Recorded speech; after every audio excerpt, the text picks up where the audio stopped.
Bonjour. Voilà. Aujourd'hui, on aborde la dernière partie des fameux 10 paroles que Dieu a prononcées pour le peuple lors de leur rencontre au mont Sinaï. Voilà 10 paroles que Dieu dit et qui vont permettre à ces gens, parce que là on parle de gens, parce qu'on parle de gens qui sortent d'esclavage, on parle de gens qui ont fui l'Égypte parce qu'ils avaient de bonnes raisons de quitter l'Égypte, qui ne sont pas forcément hébreux. On parle d'un ensemble de personnes. Vous voyez ce que je veux dire? C'est pas encore un peuple. C'est pas encore un peuple. Parce que pour devenir un peuple, il va falloir que le Seigneur les façonne, que Dieu les façonne. C'est Dieu qui va en faire un peuple. Et la première chose qu'il leur donne pour être un peuple, ce sont ces 10 paroles de vie. Ces 10 paroles qui au fond, disent le respect de la vie. Et disent que ces 10 paroles disent qu'au fond, si on respecte ces 10 paroles, alors on peut créer, être ensemble, un lieu qui crée la vie. C'est intéressant cette idée, ensemble un lieu qui crée la vie. Donc on a vu que la première chose pour se faire relever de la relation de chacun à Dieu. Qui est Dieu pour moi? Comment je relationne avec Dieu? On a vu hier ce verset de passerelle finalement sur la question des parents. Alors à la fois de nos parents, mais des parents que nous on est aussi. Et maintenant on va aborder les dernières paroles de Dieu qui au fond régissent ou permettent de bien vivre en société. Et c'est intéressant dans ce qu'on est en train de vivre aujourd'hui parce qu'on sait que le confinement s'arrête le 12 mai et on a tous cette question du vivre ensemble après. Vous voyez, la distanciation, de quelle distance, comment on va vivre ensemble, comment on va reprendre une vie sociétale. Et on se retrouve avec ces 5 paroles qui vont nous aider. Et la première parole qui est posée, c'est « tu ne tueras pas ». L'interdit du meurtre. L'interdit du meurtre à la fois avec préméditation, accidentelle et de la vengeance. C'est les 3 dimensions que ça recouvre ce mot de tuer. C'est donc la préméditation. Tu ne vas pas préméditer un meurtre. Ça veut dire que tu ne vas pas, au fond, concentrer toutes tes pensées sur ce seul objectif, comment je vais tuer l'autre, comment je vais m'en débarrasser. Comme si le fait d'être débarrassé de l'autre allait régler mes problèmes. Et j'ai envie aujourd'hui de rapprocher ce passage-là d'un célèbre passage de Jésus qu'on connaît bien et qui est celui-ci. Avant de vouloir ôter la paille qui est dans l'œil de ton frère, enlève la poutre qui est dans le tien. Vous allez me dire quel est le rapport entre ce verset et le meurtre. Eh bien, à mon avis, il est celui-là. Pourquoi est-ce que je préméditerai un meurtre? Alors, si vous êtes comme moi, un peu vieille et fan de Columbo, eh bien vous voyez que dans tous les épisodes de Columbo, finalement, on cherche à se débarrasser de celui qui gêne et qui empêche d'accéder à ce qu'on croit soit valoir, soit avoir droit, soit peu importe. Vous voyez, c'est toujours l'autre qui m'empêche de me réaliser. Et la parabole, enfin cette phrase de Jésus dit autre chose. Elle dit non. En fait, elle dit non. C'est pas l'autre qui t'empêche de te réaliser. C'est toi, c'est en toi. Ce que tu vois en l'autre n'est qu'une paille qui reflète ta poutre. Alors, si on va au bout de cette idée de ce que dit Jésus, si j'enlève la poutre qui est dans mon œil, vous voyez, là, mon œil, eh bien, de fait, la paille dans l'œil de mon frère aura disparu. Pourquoi? Parce que j'ose aller un pas plus loin peut-être dans l'interprétation, mais on a tous fait cette expérience. Vous savez, de regarder quelqu'un vraiment dans les yeux, et puis tout d'un coup d'être surpris parce qu'on voit notre propre reflet dans ses yeux. Alors j'ose me dire, et au fond, si la paille que je vois dans l'œil de mon frère n'était que le reflet de ma poutre, j'ai plus besoin de le tuer pour exister. Il suffit que j'enlève la poutre de mon œil et je peux exister. Ça, c'est pour la préméditation. Puis il y a l'accident, par accident. C'est intéressant cette notion du meurtre par accident, parce que je trouve que, moi ça me fait penser à Moïse. Je veux dire, c'est quand même impressionnant que la première parole que Moïse reçoit concernant les relations sociales, ça soit la question du meurtre. Juste un petit rappel, Moïse est un meurtrier. Moïse est un meurtrier. Pour défendre des Hébreux, il va tuer un Égyptien. Vous voyez? Et la première chose qu'il reçoit, c'est tu ne tueras pas. Et je ne sais pas comment il a pu recevoir cette parole. Vous voyez, c'est intéressant de réhumaniser Moïse et d'en faire un humain, dans le sens qu'il y a eu des émotions. Vous vous imaginez, vous êtes un meurtrier, vous allez vraiment tuer quelqu'un en vrai. Et la première chose que Dieu vous dit, après les 5 paroles, hein, c'est tu ne tueras pas. Et là, vous êtes là, oui, tu t'en souviens, oui, c'est ça. Mais c'est un accident, mais c'est un meurtre. Vous voyez, là, on touche à quelque chose d'intéressant. Je pense que ces figures bibliques qu'on a érigées en modèle, et c'est juste, il faut aussi les réhumaniser. Les réhumaniser. Moïse est ce meurtrier qui a tué par accident. Et tu ne tueras pas comme une vengeance.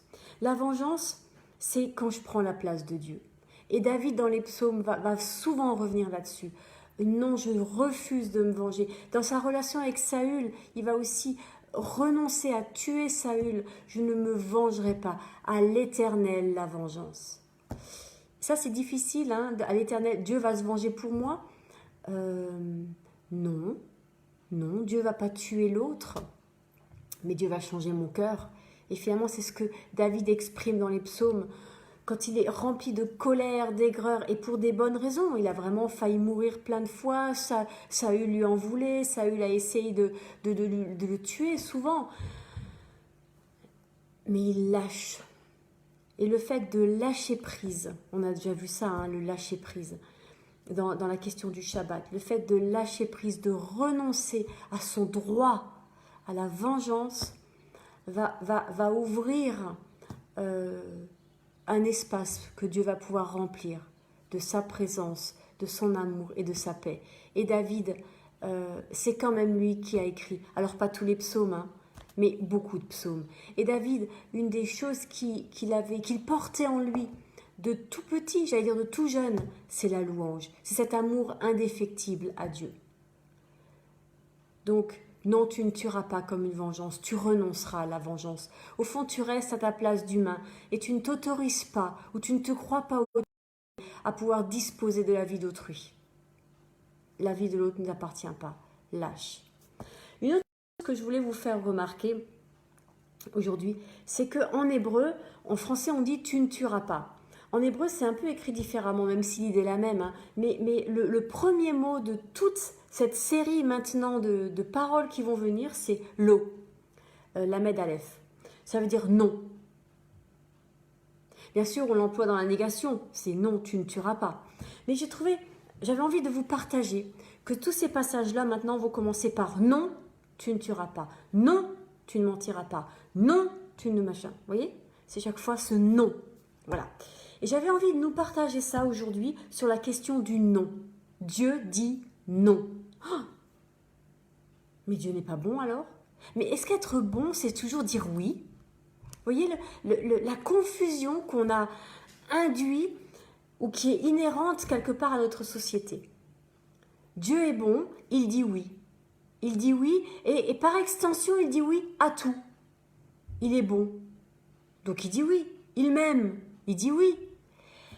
Je ne sais pas vous, mais quand on a des enfants et qu'on a été enfant, parce que même si on n'a pas d'enfant, on a été enfant et on n'est quand même pas amnésique, eh bien, nos parents ne nous ont pas dit oui tout le temps.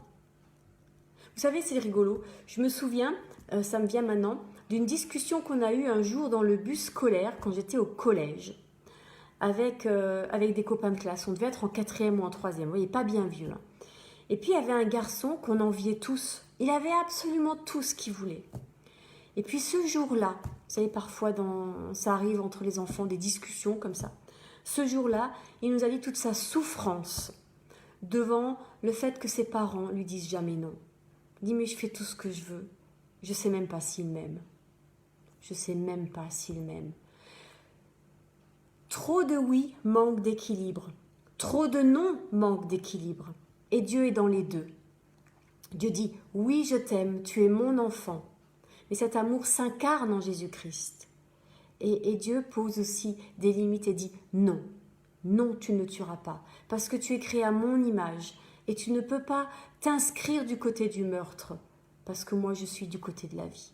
Alors change de camp, reviens à la vie. Vous voyez, Dieu va toujours nous tirer vers ailleurs.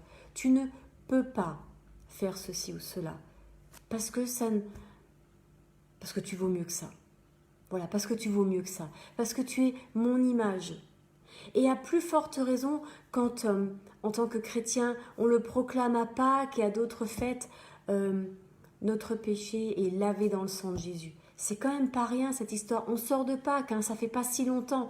Et c'est bien que ça reste encore vivant en nous. Cette question de cette vie qu'on a reçue à la croix. Le oui de Dieu,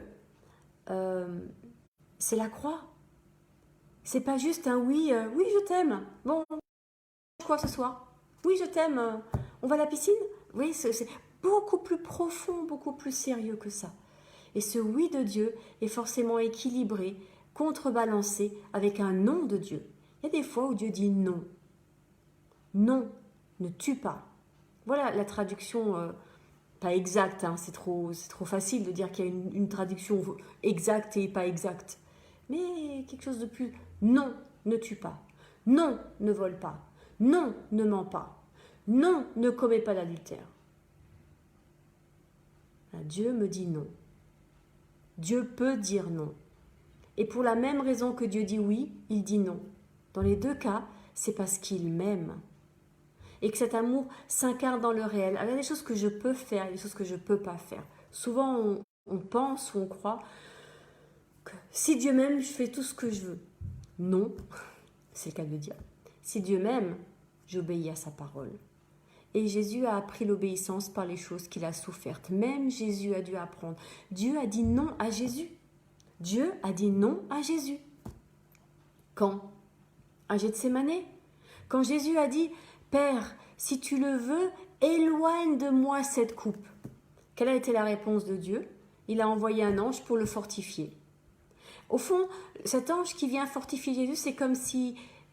On peut imaginer le dialogue autrement. Vous voyez, c'est comme quand Jésus dit, voilà, Père, viens enlever cette coupe. C'est comme si Jésus disait, Seigneur, au fait, tu sais l'histoire, la croix, là, dis-moi juste une question, comme ça je me disais, est-ce qu'il y a un plan B? Non, parce que s'il y a un plan B, c'est bien aussi. Hein. Non, la croix, c'est le plan A. Bon. Mais on pourrait passer au plan B.